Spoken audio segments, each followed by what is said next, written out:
घने और विशाल जंगल में सुबह के समय था। सूरज के किरणें पतों के बीच से छनकर जमीन पर सुनहरी चादर बिछा रही थी।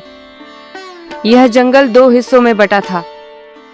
एक ओर था शेरों का साम्राज्य जहां शासन था राजा भीम का, और दूसरी तरफ था भेड़ियों का इलाका जिसका राजा था रुद्रा, चलाक, तेज और घमंडी। दोनों झुंड ताकत में बराबर थे, लेकिन सोच अलग थी। शेरों में साहस और न्याय, भेड़ियों में चालाकी और स्वार्थ। दिन बीतते बीतते गर्मी बढ़ गई और जंगल की सबसे बड़ी नदी धीरे धीरे सूखने लगी। पानी बस एक छोटे तालाब में रह गया था। सावधान रहो, यह पानी हमारे इलाके में है। हमारे बच्चों और परिवारों के लिए यह जरूरी है। जंगल में किसी की दादागिरी नहीं होती भीम। हम भी इसी जंगल के हैं, हमें भी पानी चाहिए। तू भूल गया कि यहाँ किसका राज है? वातावरण गर्म हो गया था। पेड़ों के ऊपर बैठे हुए पक्षी भी डर से उड़ गए। एक छोटी बहस एक जंगल के सबसे बड़ी जंग में बदलने लगी। ठीक है रुद्रा, अगर तू यही चाहता है तो कल सूरज निकलने से पहले युद्ध होगा। ठीक है, युद्ध ही तय करेगा कि जंगल का असली राजा कौन है।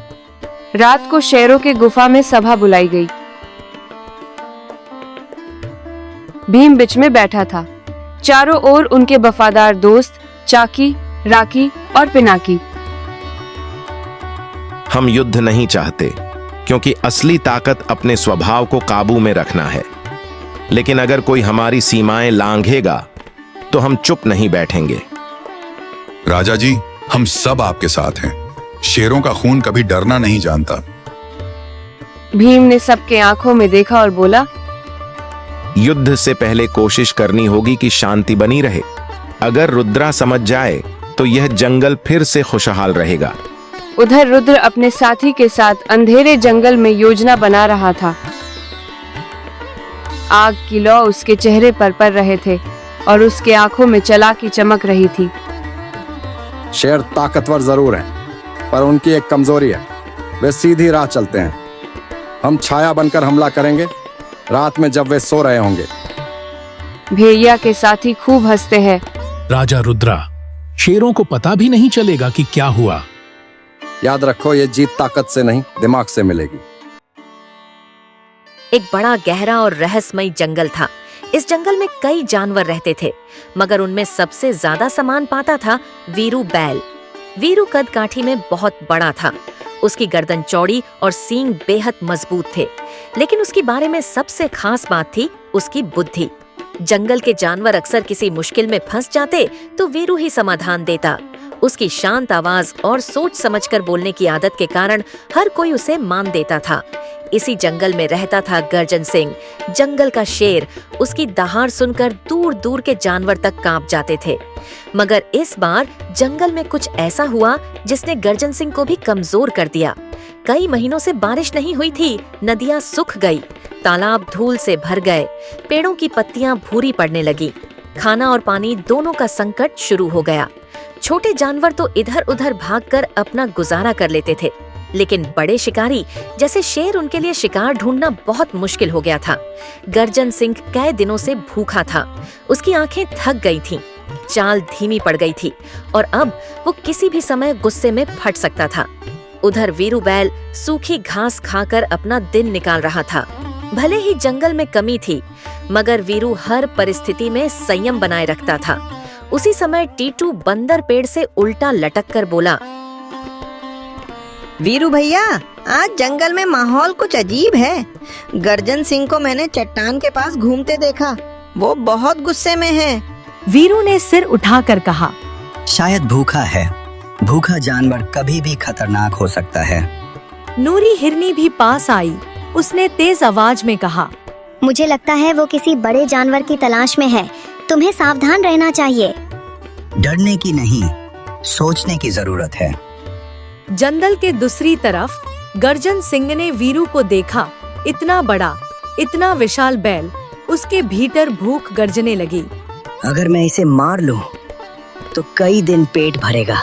वो धीरे धीरे झाड़ियों में छिपकर आगे बढ़ने लगा।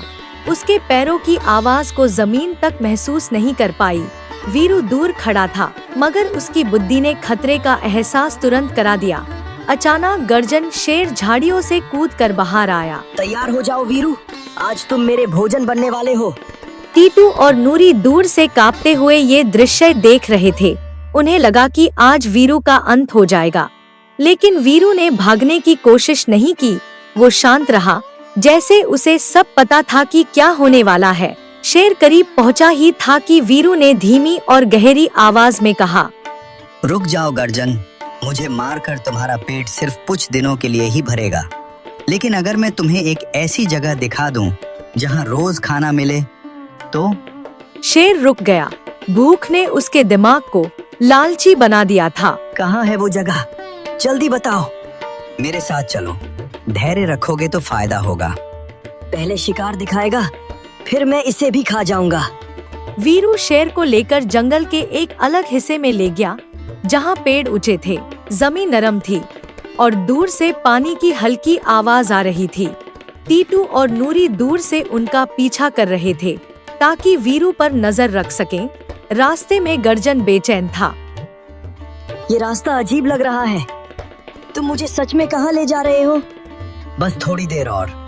वीरू एक बड़े पेड़ के पास रुका। वहाँ जमीन पर घास थोड़ी हरी थी और पास में एक छोटी पानी की धार बह रही थी।